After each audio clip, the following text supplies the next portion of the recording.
Hi guys, and welcome back to my channel. We have a new car for the collection today. It's a 2010 Audi S4, 6-speed manual transmission of course, and I'll be talking to you about it today. But this is not just a regular Audi S4, there is something special under the hood. So it's not a V8 or a turbocharged engine, but here we do have a 3-liter V6 supercharged engine. It produces 333 horsepower with 325 pounds of torque. They did stop making these engines in 2016, so unfortunately you won't be able to find it in a newer vehicle. This Audi has 137,000 kilometers, so around 84,000 miles. And I will let you know at the end of the video how much I paid for it and how much I put in overall to get this car on the road. We have a few paint chips here and there, but these are not really a big concern for me. We do have a few rust in some places, but the biggest concern I would have would be the one in the wheel well, right over here. So if I were to fix it, I think the only way we would be able to is if we just replace the whole fender. Other than that, the car's in pretty good shape. I really like the silver housing on the mirrors. It really adds to the style of the Audi. Before we pull her out of the garage and get her for a test drive, we will start her up and check out the sound. Sorry, the seat. This car starts up a little weird. It did take me a few times to figure it out, but the key goes into this little slot right here, and you just push it in. Make sure your clutch and brakes are in, and you should be able to start up your car. And this is my favorite part about the car.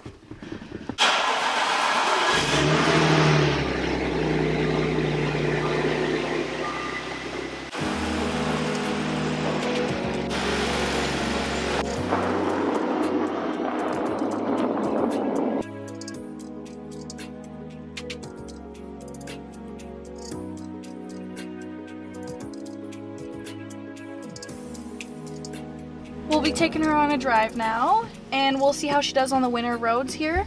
We don't have winter tires, they're all seasons, so we'll see how she handles.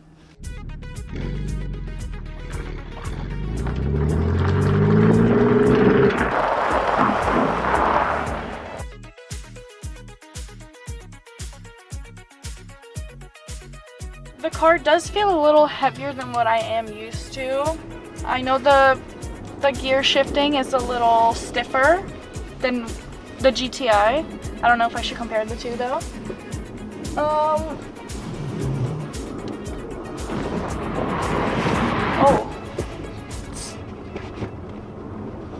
Holy crap.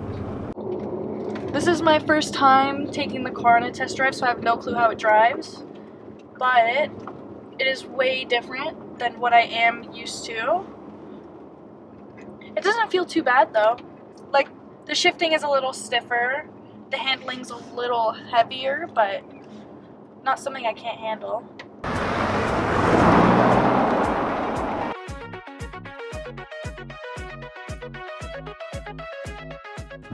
I'm a huge fan of older vehicles, so I really like the analog clusters here.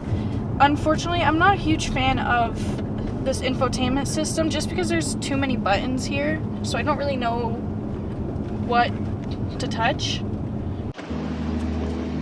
So now, oh my god, the steering, yikes. It's very sensitive. She does accelerate pretty quickly though. The car is very stiff, so you'll be able to feel a lot of things on the road, but it is a sports car, so it's supposed to be like that. I don't mind it personally. The car is all-wheel drive, and that is probably one of my favorite things about the vehicle. I see that it handles great on corners, so I'm very happy about that. So far, it's a good ride.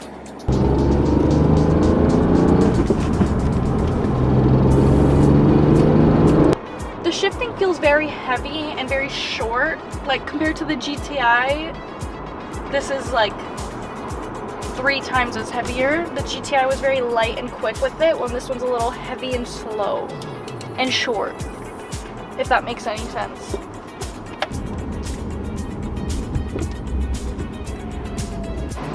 You can definitely feel a difference in supercharged versus turbocharged engines. Like, I can feel the car accelerating very quickly right up at the start, while in a turbocharged it does take a bit of time for it to get some speed and some, you know, a little power. But it's great. It honestly, you can feel the car just pouncing. It's awesome. This car does offer a CD player, but it's not just a regular CD player. You're able to put in at least 6 CDs at once. So it's like a carousel. You get to kind of choose which one you want to go with. For fuel economy, the car has a rating for it. So it shows me that I'm doing about 12 liters per 100 kilometers.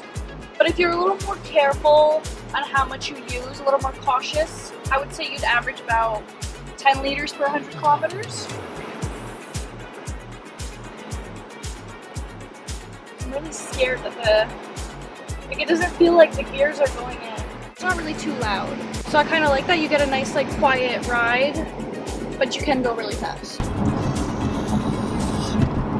I do like the silver trims they have in some areas. It does give it a little bit of style. But other than that, there's nothing too crazy. But I am a huge fan of the gear shifter. I really like the black and gray. I think it goes really well together. It's just kind of it's very simple, other than this thing. It looks like the fuel economy is gradually improving. I'm at 10 liters per 100 kilometers now, but I know it's because of my father that keeps yelling at me to go a little slower, so that's the only reason why we're making some good fuel economy. It does accelerate pretty quickly though. It's very impressive.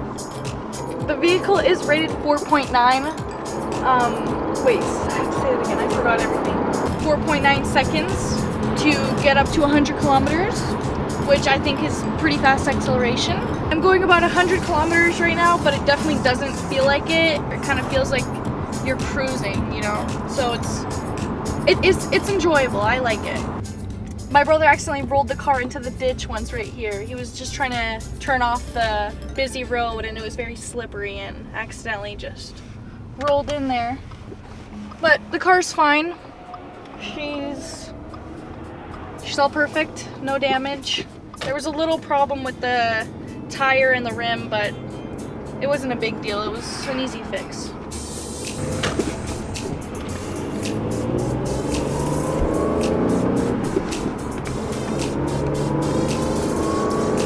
In comparison to the GTI, I do still like my GTI better. I do feel like it accelerates much quicker than this Audi, in my opinion, as well as just the handling. I like the lighter car, but this is still a great car. Maybe if I do spend some more time with the car, my opinions will change, but at the moment, I still do like my car better than this one.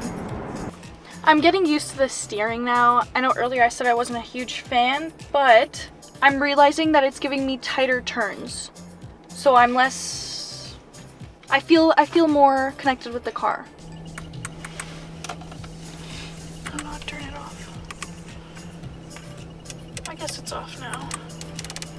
Just trying to figure out how to turn it off.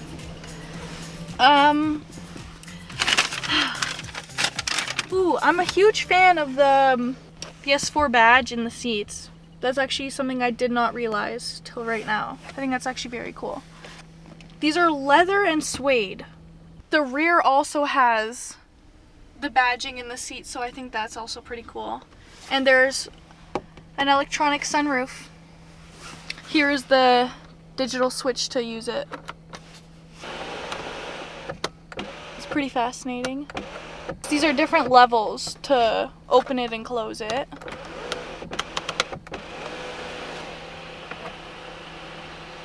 I really like how they're bucket seats. It really hugs you in here. The car is 15 years old, but it is in great shape. Everything does work perfectly fine on the interior at least. The sunroof and the buttons, they all have a purpose. Now you're probably wondering how much I paid for this car, and here it is. So I paid 10,000 Canadian, and so that's around 7,000 US. And I want to know how you guys, like, what you guys think. Is it worth it for a 15-year-old car? But it is an Audi and a supercharged engine. Or do you think it's not worth it and this is just a piece of shit? Do you agree with me? Would you take the GTI over the Audi S4, or would you take the S4 over the GTI? So let me know. Maybe I might change my opinion in a few months, who knows, but for the moment, I think I'm gonna stick with that. I may be a little biased just because my car is a 2022 while this one is a 2010, so there is a 12-year difference.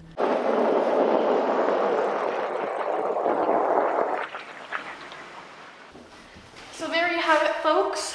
There's the video on the Audi S4, and now let me know in the comments below, what do you think, if this car's worth it or not, or if you prefer the newer versus the older, the different engines, or if you prefer the GTI over the Audi. So let me know in the comments below, and as always, thank you for watching. Leave a like, subscribe, hit that bell for more videos.